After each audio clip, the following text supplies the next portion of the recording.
Good morning students, कैसे हैं आप लोग। माई सेल्फ विक्रम और by nature I am a teacher that who taught the 11th and 12th classes. Today I am here to present, to tell you how we can tackle the stressness during the exam time, right? मैं आप लोगों से जो बात करूंगा वो regarding to बात करूंगा किसके बारे में कि एग्ज़ाम के दौरान आप कैसे अपने आप को बेहतर तरीके से मैनेज कर सकते हैं और कैसे आप मेरे द्वारा बताए गए टिप्स को, स्ट्रेटजीज को फॉलो करते हुए मोर देन 95% मार्क्स भी ले सकते हैं। तो आज हम लोग बात करेंगे इसी के बारे में। और सबसे पहले मैं स्टार्ट करूंगा विद अ क्वेश्चन जो कि जनरली हर एक स्टूडेंट जो है ना पूछता है, चिंतित है कि क्या वो बोर्ड एग्जाम में अच्छे परसेंटेज ले सकता है। नो डाउट ये क्वेश्चन पूछना उसका स्वाभाविक है और इस क्वेश्चन में यदि वो ऐसा क्वेश्चन करता भी है तो कोई बड़ी बात नहीं है। देखिए, मैंने बताया I am also myself is a teacher and I use to teach the students of 11th and 12th classes of CBSE, and as well as some of the some of the students on tuitions related to HBSE also. So, and it is a very common question generally asked by my students, what are the tips and strategies to score more than 95% in the board examination? So we will discuss about these things. But my first question with you all peoples, क्या ऐसा possible है कि सभी के सभी more than 95% score कर लें? देखिए, अगर मैं इसको दो पहलुओं में समझने की कोशिश करूं तो no doubt it is not possible, but for whom, किसके लिए पॉसिबल नहीं है, मतलब किसके लिए ये एक प्रकार से इम्पॉसिबल नहीं है। अगर मैं बात करता हूं किसके लिए इम्पॉसिबल नहीं है तो मैं बात करूंगा उन बच्चों के लिए जो बिल्कुल स्टार्टिंग से ही बहुत मेहनत करते आए हैं, बहुत स्टार्टिंग से ही बड़े, मतलब जिन्होंने पूरे स्टार्टिंग के 9-10 जो महीने हो चुके हैं अब तक के, वो बड़े मेहनत के साथ, सेल्फ स्टडी के साथ निकाले हैं। उन बच्चों के लिए तो बिल्कुल भी ये जो है ना इम्पॉसिबल नहीं है कि वो 95 प्लस में आए। उनके लिए बड़ा ये it will be called a cup of T, right. But बहुत सारे बच्चे ऐसे भी हैं जो स्टार्टिंग के 9 महीने बड़े सुस्त, बड़े ढीले ढाले बैठे रहते हैं और बाद में सोचते हैं कि कैसे हम 95% लेकर आएंगे। तो मैं उन बच्चों के लिए भी ये बात कहना चाहूँगा कि आज जो मैं टिप्स और स्ट्रेटजीज आप लोगों के साथ शेयर करना चाहता हूँ, कृपया उन बातों पर बड़ा जो है ना फोकस करिएगा और उन बातों को अमल करते अगर आप लोग करेंगे, अगर आप उन बातों को अमल करेंगे तो definitely with in the study of the 3 months और in the study of the last month also you can score more than 80% but not 95%। उसके लिए तो आपको देखो स्टार्टिंग से ही मेहनतें करनी होगी, लेकिन फिर भी समय नहीं, ऐसा नहीं है कि हम लोग 95% ना ले पाए। तो 95% लिए जा सकते हैं, बशर्ते कि जितना समय हम स्टार्टिंग में लगाते हैं उसमें अब हम लास्ट मंथ में लगाएं, क्योंकि एग्जाम आपके लोगों के नज़दीक हैं और मई से आप लोगों के एग्जाम स्टार्ट हो जाएंगे। आज से अगर मैं बात करूँ तो एग्जैक्टली 1 महीना आप लोगों को बचता है जिसमें आप लोगों को एग्जाम की प्रिपरेशन करनी है। तो उन्हीं एग्जाम की प्रिपरेशंस के लिए ही हम बात करेंगे। और मैं आप लोगों को सिंपल ही एक बात ये कहना चाहता हूँ कि जब भी आप लोग एग्जाम के लिए जाएं तो एक सेल्फ कॉन्फिडेंस जो है ना वो आपके माइंड में जरूर होना चाहिए। सेल्फ कॉन्फिडेंस अगर आप लोगों के माइंड में नहीं है तो कई बार चीज़ें आते हुए भी हम एग्ज़ाम में अटैम्प्ट नहीं कर पाते और जो है ना जो इजी टास्क था वो हमारे लिए डिफ़िकल्ट टास्क बन जाता है। चलिए स्टार्ट करते हैं हम अपनी क्लास को, हम अपने टॉपिक को, और मैं आप लोगों के साथ जो 1 by 1 पॉइंट डिस्कस करता जाऊँ उन पॉइंट्स को आप चाहें तो नोट भी करें और अपनी टेबल पर उसको जो है चिपका लें उन सभी पॉइंट्स को। और उन जब भी आप लोग स्टडी टेबल पर बैठें, अपना स्टडी की तरफ फोकस करें तो ध्यान रखिएगा आपको उन चीज़ों पर ज़रूर ध्यान देना जो मैं आज आप लोगों को बताने वाला हूं, जो मैं आप लोगों के साथ शेयर करने वाला हूं। ये जो मैं टिप्स या स्ट्रेटजी जो आप लोगों को बताऊंगा ये बेसिकली आपको एग्ज़ाम में बहुत बहुत अच्छे नंबर लाने में मदद करेगा। और ये बात कभी मत भूलिएगा कि अब तक आपने जो बोर्ड में एग्ज़ाम लिए या प्री बोर्ड में एग्ज़ाम लिए या प्री बोर्ड में मार्क्स लिए, अब तक जितने भी नंबर आप लोगों के आए, इस बार के एग्ज़ाम में आपके नंबर जो है ना उन सबसे ज़्यादा आने वाले हैं। ये आप बिल्कुल भी मत भूलिएगा। It is a self confidence, right. तो इसको बनाए रखिएगा और इसको बनाने के लिए जरूरी है आप लोगों को इन बातों पर ध्यान देना। सबसे पहली बात हमारी जो रहेगी वो आपकी स्क्रीन पर, defeat your self, right, defeat your self. देखिए क्या मतलब है इसका, डिफीट योर सेल्फ का क्या मतलब है। अगर मैं बात करूं डिफीट योर सेल्फ की, तो सबसे पहला पॉइंट हमारा बड़ा इंपॉर्टेंट पॉइंट, जिसको कि हमें बहुत गहनता के साथ समझना चाहिए। हमें सबसे पहले अपने आप के 2 एग्जाम्पल्स क्रिएट कर लेने चाहिए, that can be imaginary examples. और मैं जहां तक बात करूंगा कि इमेजिनरी एग्जाम्पल्स आप लेंगे नहीं, क्योंकि यहाँ पर जो जिन एग्जाम्पल्स के बारे में मैं बात करना चाहता हूँ आपसे, वो बड़े 2 सिंपल से एग्जाम्पल क्या है कि एक तो अपना वो एग्जाम्पल उठाइए जब आप लोग अपने पास्ट को देखते हैं, नहीं अपने पास्ट को देखते हैं कि आपने पास्ट में क्या किया, अब तक आप लोगों ने क्या किया, क्या आपने कोई स्टडी की या नहीं की, या प्री बोर्ड्स में अच्छे नंबर लिए या नहीं लिए, उसको सब अपने सामने रखिएगा। दूसरा अपना प्रेजेंट जो ना अपने पास रखिएगा, और दोनों के बीच में ना एक चीज को जो ना बिल्कुल माइंड में रखिएगा कि जो आपका पास्ट है, जो आपका पास्ट है उसको आपको हराना है, उसको आपको क्या करना है, हराना है। और प्रेजेंट जो है ना दैट वो आपको जो है ना बड़ा अच्छे से मेहनत करनी है, उसके लिए उसको आपको जो है ना एक ऐसा प्रेजेंट बना देना है कि वो अनफॉरगेटेबल हो जाए। अनफॉरगेटेबल मतलब कि ऐसा ना हो कि हम नीचे से अनफॉरगेटेबल, ना ना ना, मैं कहना चाहता हूं कि अनफॉरगेटेबल का मतलब है कि ऐसा कि कोई भी आपसे पूछे कि बताओ यार कैसे स्टडी की जाती है, बताओ कैसे पढ़ाई की जाती है, आपने तो बड़ा कमाल ही कर दिया। आज तक का मैंने आपका रिकॉर्ड देखा, मैंने आपके पेरेंट्स से बात की, लेकिन उन्होंने बताया कि कभी भी ये 60, 70, 80 से ऊपर आया ही नहीं। और मैंने आपको पहले ही बता दिया कि ध्यान रखिएगा, ये जो एग्जाम होने वाले हैं बोर्ड के एग्जाम, इन एग्जाम में सबसे ज्यादा नंबर आप लोग लेने वाले हैं, अपने पहले के एग्जाम्स की तुलना में सबसे ज्यादा नंबर इसमें लेने वाले हैं। तो सबसे पहला पॉइंट हमेशा माइंड में रखिएगा कि अपना पास्ट और प्रेजेंट को साथ साथ रखिए, और पास्ट को एनालाइज करते हुए प्रेजेंट को जीतने की कोशिश करिएगा, ठीक है। पास्ट में जो हुआ सो हुआ, उसके भूल जाइए, लेकिन प्रेजेंट में जो आप करना चाहते हैं, जो आपका ड्रीम है, उसको ध्यान में रखते हुए अपना काम करिए, right. Second point, stick with your syllabus, mind it, stick with your syllabus. बहुत सारे बच्चे पूछते हैं सर कौन सी बुक पढ़ूं, किस बुक में से मैं सिलेबस करूं, कैसे मैं तैयारी करूं। देखिए मैं आपको एक बात सिंपल सी कहना चाहता हूं, सबसे पहले तो आप ये बात माइंड में सेट करिएगा कि you are going to appear for the CBSE 12th और 10th board examinations, not for the NASA competition, right. NASA के लिए आपको एग्जामिनेशन देना नहीं जा रहे हैं, तो अपनी बुक्स में जो सिलेबस प्रिस्क्राइब्ड है ना, उससे बाहर आप ना जाइएगा, अपनी बुक्स को बड़े अच्छे से पढ़िएगा। और आपके जो CBSE ने प्रिस्क्राइब्ड बुक्स आपको बता रखी हैं, that is your NCERT books, right. उन NCERT बुक्स को आप थोरली रीड करिए। थोरली रीड करने का मतलब है कि उसका कोई पॉइंट आपका बचना नहीं चाहिए, आपको ऐसा नहीं लगना चाहिए कि पॉइंट मुझे नहीं आता।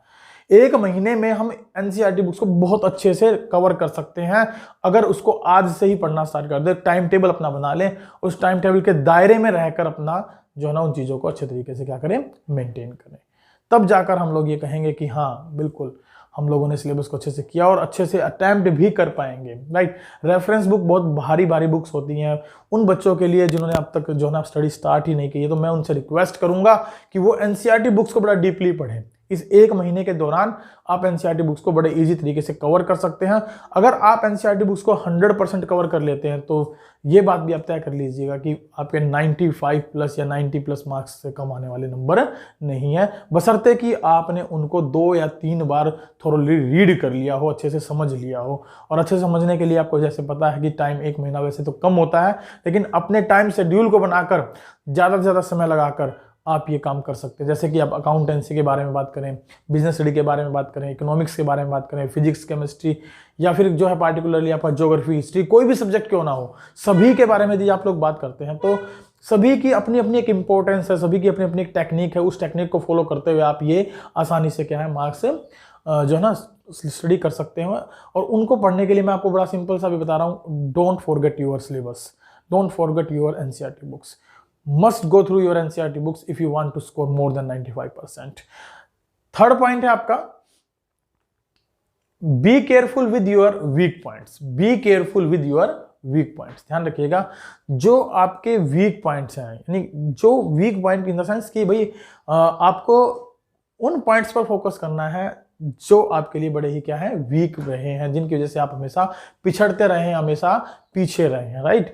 तो आपको क्या करना है, आपको सर्च आउट करना है what are your weak points and how you can make them strong, और उनको आप स्ट्रॉन्गनेस में कैसे कन्वर्ट कर सकते हैं। You should always keep this question in your mind while preparing the board examination. जब भी आप बोर्ड एग्जामिनेशन की तैयारी कर रहे हैं तो आप इस बात को हमेशा ध्यान रखिएगा, और ध्यान रखिएगा इसके लिए सबसे ज्यादा जरूरी क्या है, look into your pre boards seats, right. जो आपकी प्री बोर्ड आंसर सीट्स हैं उनको जरा ध्यान से देखें, उनको निकलवाइए, उनको देखिए, उनके अंदर देखिए कि आपने किस प्रकार की गलतियां कर रखी हैं, और वो गलतियां दोबारा ना हो ऐसी आप कसम उठाइए, ठीक है। ऐसी आप क्या करिए, कसम उठाइए कि वो गलतियां दोबारा ना हो और उन गलतियों को रिपीट ना करें आप लोग। तो प्लीज मेरा आप लोगों से रिक्वेस्ट है कि यदि आप लोगों के प्री बोर्ड्स हो चुके हैं और प्री बोर्ड चल रहे हैं, तो जो भी प्री बोर्ड आप लोगों का होता है, you have to go through in that pre board very deeply, and each and every mistake you have to be find out, and you have to be sure about that कि you will not repeat these mistakes in the board examinations. So be careful with your weak points, identify them and rectify them, right? Fourth one point है आपका, time will kill your marks. Time will kill your marks. Yes, I am talking about time management. बिल्कुल, आप बिल्कुल सही समझे। मैं बात किसके बारे में कर रहा हूं, टाइम मैनेजमेंट के बारे में बात कर रहा हूं यहां पर। और ये जो है ना एक बड़ा फैक्टर है आपका, आपके मार्क्स, अच्छे मार्क्स को लाने में और अच्छे मार्क्स को आपसे दूर ले जाने में।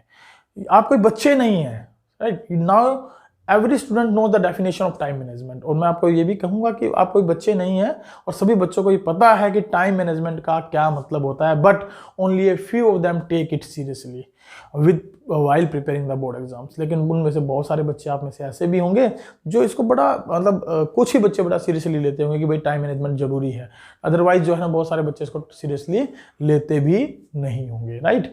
तो आपको इसको जो है ना बड़ा सीरियसली लेना है। It is your 12th class and you will never see the school again in your life, and believes me you will never study again them with such enthusiasm as you are doing right now। और ये भी बात ध्यान रखिएगा कि जो अब तक आप लोगों ने पढ़ा या अब तक आप लोग पढ़ रहे हैं, ऐसा दोबारा आप पढ़ने वाले नहीं है, क्योंकि स्कूल लाइफ आपको दोबारा मिलने वाली नहीं है।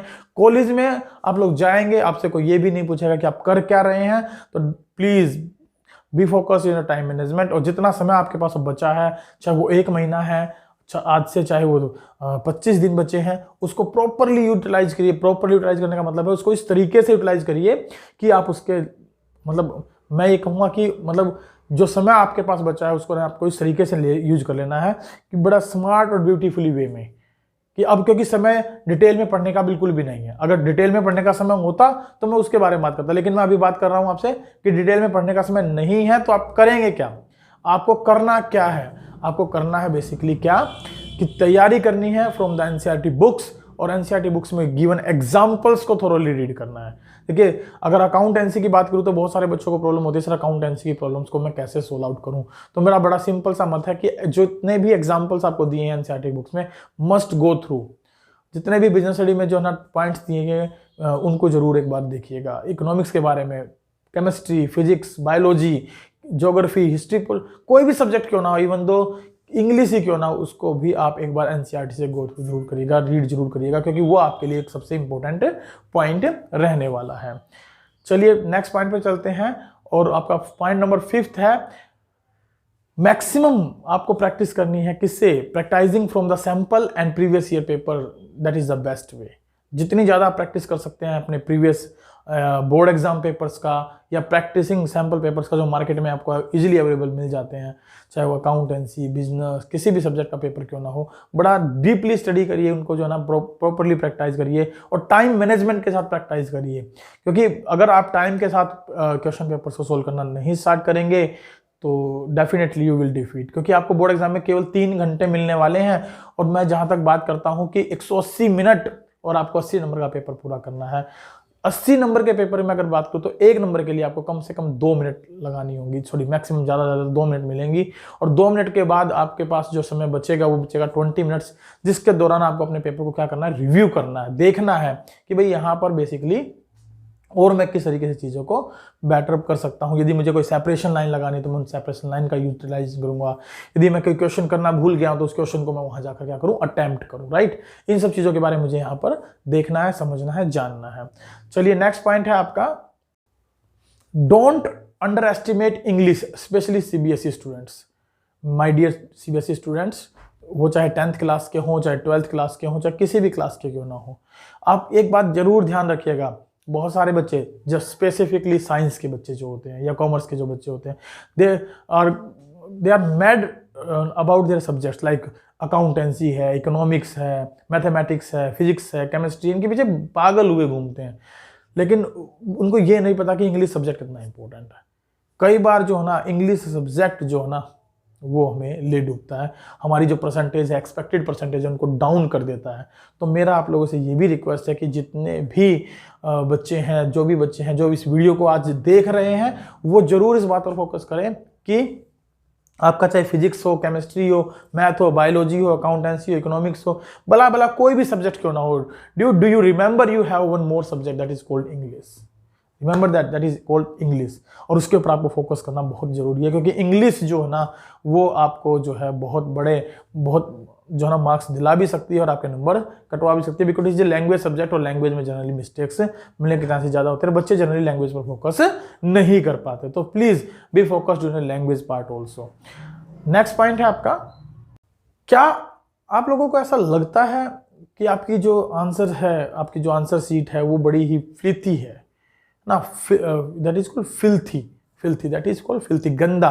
जब आप लोग आंसर्स कर देते हैं और आपका एग्जाम कंप्लीट हो जाता है, तो आप लोग अपनी आंसर शीट को देखते हैं, तो क्या आपको लगता है कि दैट इज बहुत ही गंदी है, एग्जामिनर इसको कैसे चेक करेगा, कैसे नहीं चेक करेगा? तो अगर आपको ऐसा लगता है, तो मैं आप लोगों को एक छोटा सा पॉइंट सजेस्ट करना चाहूंगा। Please don't try to write in a good handwriting, but try to write in a understandable manner, right. Understandable manner में आप लिखने की कोशिश करें, और ज्यादा से ज्यादा डायग्राम्स का, ज्यादा पिक्चर्स का, ज्यादा पॉइंट्स का, बुलेट पॉइंट्स का, P2P मेथोडोलॉजी आप मैक्सिमम यूटिलाइजेशन करें। पैराग्राफ फॉर्मेट में आंसर्स को लिखना कम करें। वो आपकी हैंड राइटिंग यदि अच्छी नहीं है तो और आपके पेपर को इतना फिल्थी बना देता है, गंदा बना देता है, डर्टी बना देता है, जो अंडरस्टैंडेबल नहीं होता, और एक टीचर जो है ना उसको हल्के में ले लेता है, और मतलब कहीं ना कहीं उसको BOD करके 1 नंबर 2 नंबर काट के उसको मार्क्स दे देता है, जबकि उसमें पूरे नंबर आपके आने चाहिए और आपका आंसर बिल्कुल करेक्ट है। तो मैं आपको सजेस्ट करूंगा कि जब भी आप आंसर शीट्स में अपना आंसर्स मार्क करें, या अब जो 1 महीना बचा हुआ है इस दौरान जो प्रैक्टिस करें, वो इस तरीके की करें कि आपकी सीट, आंसर शीट जो है ना, वो कैसी हो, दैट इज अंडरस्टैंडेबल, वो समझ में आए। ऐसा ना हो कि वो मतलब समझ में तो आ ही नहीं रही और करेक्ट सब कुछ है, और करेक्ट अगर सब कुछ है, समझ में आ नहीं रही है, तो definitely you will not score 100% marks. और 100% मार्क्स स्कोर करना अकाउंटेंसी में, इकोनॉमिक्स में ना कोई मुश्किल बात नहीं है। बहुत सारे बच्चों के पास म्यूजिक सब्जेक्ट भी होता है, बहुत सारे बच्चे फिजिकल एजुकेशन भी रखते हैं, कंप्यूटर साइंस भी रखते हैं, IP भी रखते हैं, फिजिक्स केमिस्ट्री है। इनमें 100 मार्क्स स्कोर करना कोई मुश्किल नहीं है, क्योंकि ये लैंग्वेजेज नहीं है, ध्यान रखिएगा।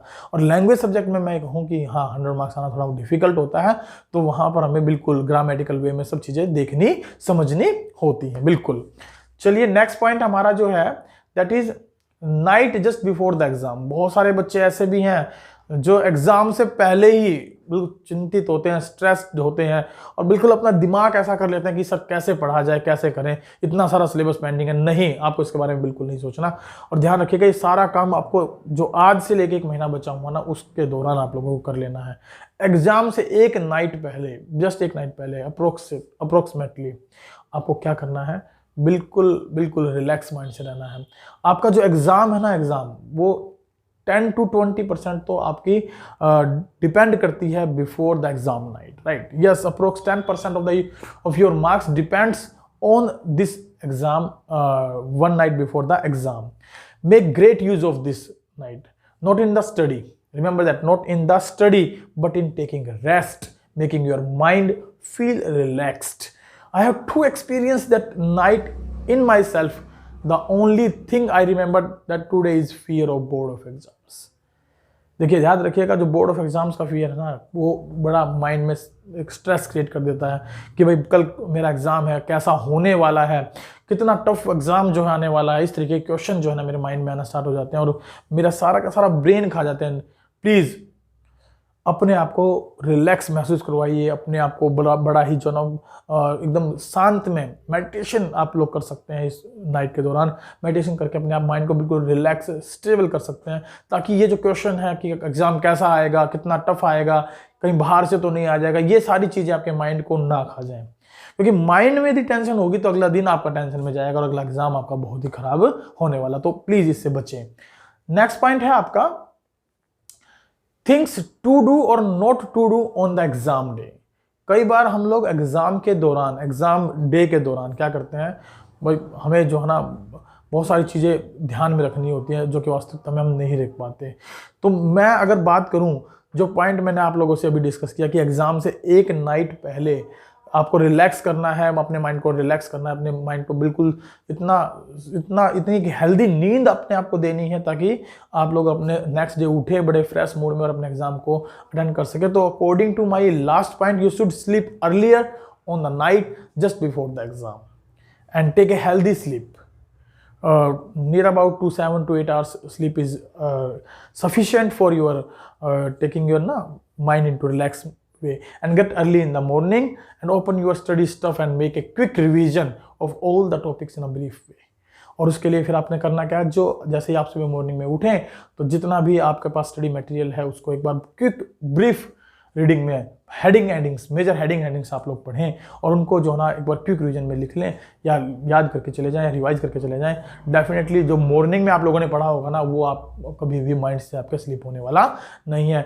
Do not let your confidence down. और एक बात का विशेष ध्यान रखें, पढ़ते वक्त अगर आपको ऐसा लगता है कि यार ये चीज़ें मुझे नहीं आती है, तो प्लीज़ अपने कॉन्फिडेंस को डाउन मत जाने दीजिएगा, क्योंकि अगर जितना कॉन्फिडेंस आपका डाउन जाएगा उतना ही आप लोगों के लिए जो है ना हार्मफुल होगा, उतना ही आप लोगों के लिए नुकसानदेह होगा। When you find something is still to be study, let it to be not run all the other, not ruin all other topics, right भाई। उसको छोड़िए, जो बाकी के टॉपिक्स आपने पढ़े हैं, जो बाकी के टॉपिक्स आपने सीखे हैं, उनको मत खराब करिए, उनको मस्त आप जो है एक बार रिवाइज करिए। किसी एक चीज के पीछे उसको खराब करने की जरूरत बिल्कुल भी नहीं है, ध्यान रखिएगा।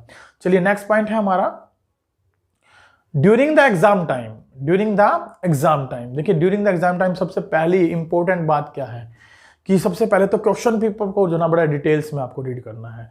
15 मिनट सीबीएसई आपको स्पेसिफिकली प्रोवाइड करता है for reading the question paper. और क्वेश्चन पेपर को जब आप 15 मिनट रीड करेंगे तो उस रीड करने के दौरान आपको 4-5 बातें बड़े ध्यान से समझनी है और ध्यान में रखनी है।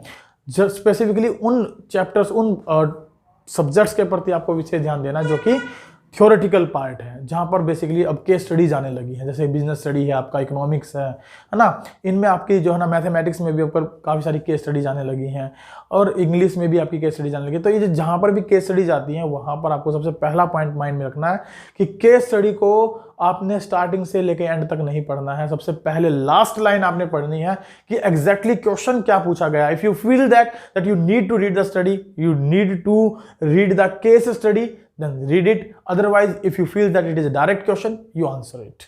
बड़ा सिंपल सा वे। तो मैं सिंपली आपको ये कहना चाहता हूँ कि जो ड्यूरिंग द एग्जाम टाइम होता है ना, वहाँ आप जब पेपर को पढ़ रहे हैं तो बड़ा अच्छे से पढ़ें, समझें, उस 15 मिनट का इतना प्रॉपर यूटिलाइजेशन करें कि जब आप एग्जाम देने बैठें तो आधी चीज़ें आपके माइंड में सेट हो चुकी हों कि भाई इसमें क्या पूछा गया, क्या नहीं पूछा गया, और उसको तुरंत आप जो है ना अपने आंसर शीट पर उतार दें। और ध्यान रखिएगा कि एग्जाम जो है ना, एग्जाम वहां से आपको जल्दी नहीं उठना है। पूरे 3 घंटे आपको यूटिलाइज करने हैं। ध्यान रखिएगा उन 3 घंटों के लिए आपने पूरा साल लगाया है, पूरा 1 साल लगाया है, और वो 3 घंटे की मेहनत आपको बताएगी कि आपने कितने हार्ड वर्क किए हैं, कितना जो है मेहनत की है, जिसकी वजह से आपके अच्छे नंबर वहां पर आने वाले हैं, राइट। चलिए नेक्स्ट पॉइंट हमारा रहेगा don't leave the exam hall soon you are not done yet. What I want to say कि अपने जो है ना एग्जाम हॉल को आप तुरंत मत छोड़िए, क्योंकि चाहे आपने कर भी लिया हो तो भी आपने नहीं किया, आप ऐसा मानिएगा। You have prepared for the board exam for an entire year and the hours of examination time are the last moments of those subjects in the 12th class, so do not let them go. जो समय आपको मिला है 3 घंटे का, उसको बिल्कुल भी मत जाने दीजिए। Use these hours as much as possible in a good way. Don't be hurry to leave the examination hall after completing your exam. Wait until the last moments, the last second of the exam, right. जो last moment है, last second है exam का, उस point तक आप लोग रुकिए and cross check your answer sheet twice thrice और again and again. If you are thinking that you have done everything correctly, then you are absolutely wrong. इस बात को बिल्कुल माइंड में रखिएगा कि आपने सारी चीजें बहुत अच्छे से कर ली हैं, ऐसा आपके माइंड में आ रहा तो आप वहां पर बिल्कुल गलत होंगे, क्योंकि find your silly mistakes and resolve them. बहुत सारी मिस्टेक्स आपकी वहां ऐसी हो जाती हैं जो सिली मिस्टेक्स होती हैं, आप ध्यान नहीं दे पाते। स्पेसिफिकली मैं यदि अकाउंटेंसी की बात करूं तो अकाउंटेंसी में कई बार बच्चे डेबिट क्रेडिट लिखना भूल जाते हैं, टू बाय का यूटिलाइजेशन करना भूल जाते हैं। इवन तो सीबीएसई ने स्पष्ट कहा कि टू बाय यूज करना जरूरी नहीं है, लेकिन मैं फिर भी यही कहूंगा कि आप अपने तरीके से कोई मौका ना दें एग्जामिनर को कि वो आपके नंबर डिडक्ट करे।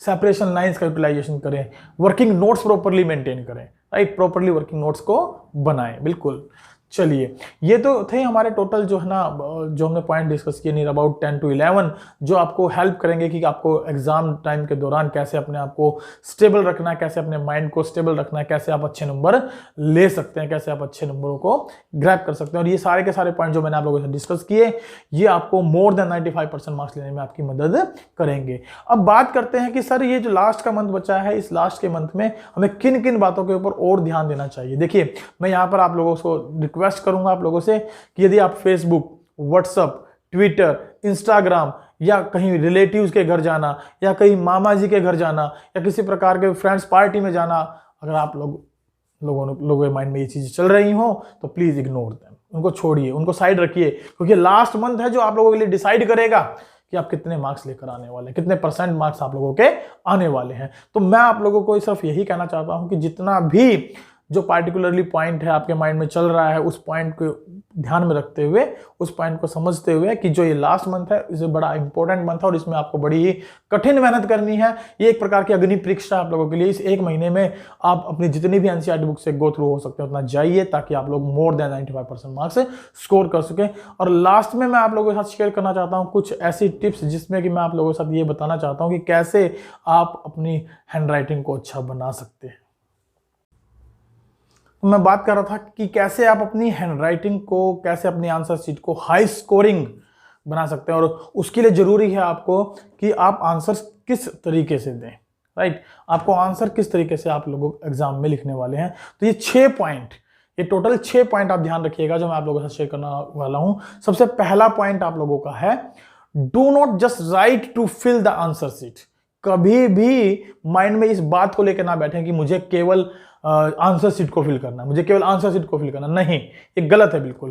क्योंकि अगर जब भी आपके माइंड में ये आता है ना, with what ever come to your mind related to the topic, as it will just increases the quantity of words in your answer.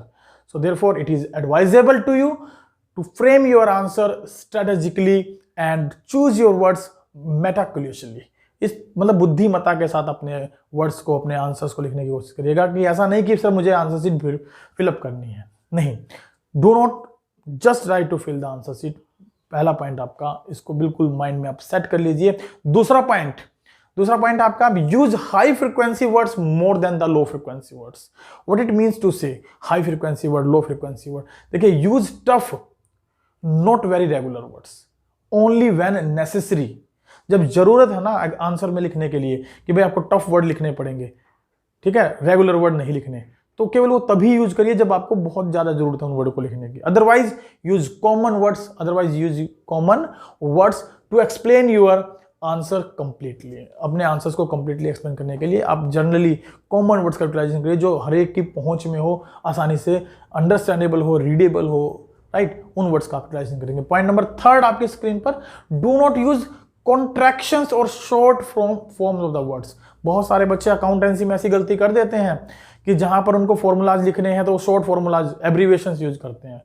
Economics में ऐसी गलती कर देते हैं। तो माय डियर स्टूडेंट्स, मेरी आप लोगों से रिक्वेस्ट है, जब भी आप आंसर करें तो प्लीज डोंट यूज कॉन्ट्रैक्शन और short forms of the words. Short form of the word को बिल्कुल भी यूटिलाइज ना करें, बिल्कुल भी प्रयोग ना करें, उनको अवॉइड करें। उनको यूज करने से अपने माइंड को, अपने हाथ को रोकें। और वो कब किया जा सकता है, जब इस एक लास्ट मंथ में आप ऐसी प्रैक्टिस कर लें कि आप मैक्सिमम मार्क्स से स्कोर करना चाहते हैं। तो आपको फुल फ्लैज प्रैक्टिस करनी होगी, विद टाइम मैनेजमेंट के साथ प्रैक्टिस करनी होगी। 4th पॉइंट आप ध्यान रखेंगे अपने आंसर्स को लिखने के लिए, try to use concise words. Concise का मतलब होता है कि भाई मतलब इस तरीके के वर्ड जो बड़े ही स्पष्ट हो, राइट, स्पष्ट हो। मतलब इस तरीके के वर्ड ना हो जो कि मिक्सअप हो या कंपाउंड हो, या जो आपको आपके आंसर्स को समझने में एक दिक्कत जो है ना क्रिएट करे एग्जामिनर के लिए। प्लीज यूज ए कंसाइज, स्पष्ट वर्डों का यूटिलाइजेशन करें, कहीं पर भी आप जो है ना कोई कंफ्यूजिंग वर्ड क्रिएट ना करें, राइट। पॉइंट नंबर 5 आप लोग ध्यान रखेंगे, क्लियर एंड स्पेस्ड वर्ड। जितना भी आप लिखें उनका, कई बार बच्चों को मैंने देखा है लिखते हुए कि जब वो लिखते हैं ना तो उनकी पार्टिकुलरली राइटिंग कैसी होती है कि स्टार्ट तो वो करते हैं बिल्कुल सिमिलर, लेकिन एंड में कोई वर्ड आगे, कोई लाइन पीछे, कोई ऊपर, कोई नीचे, इस तरीके से होती है, यानी सिमेट्री नहीं होती। Please use symmetry. Second, space जो है ना वो प्रॉपर रखें। बहुत सारे बच्चों के माइंड में ये भी होता है कि मैं एक लाइन में 5-7 वर्ड लिख दूंगा तो जल्दी ज्यादा लाइनें भरी जाएंगी। नहीं, बिल्कुल गलत। ये पैटर्न बिल्कुल फॉलो ना करें, क्योंकि ऐसा करने से आप लोगों का अपना ही नुकसान है। एग्जामिनर के माइंड में एक नेगेटिव थॉट चली जाती है आपके प्रति, जिससे आपको बचना है, जिससे आपको अपने आप को सेफ रखना है, right. And last one not least, that is 6th point, words and diagrams. बड़ा इंपॉर्टेंट रोल है वर्ड्स का और डायग्राम्स का, ठीक है। Should be according to the marks allocated to the particular question. आप लोगों ने देखा होगा ऊपर नोट्स आता है क्वेश्चन पेपर के ऊपर, एंड उसमें लिखा होता है स्पेसिफिक वर्ड लिमिट्स। उन वर्ड लिमिट्स को आप प्रॉपरली फॉलो करें और उन वर्ड लिमिट्स के अकॉर्डिंगली अपने आंसर को देने की कोशिश करें, राइट। और जहां पर जरूरत है डायग्राम्स की, वहां पर प्रॉपरली डायग्राम मेंटेन करें।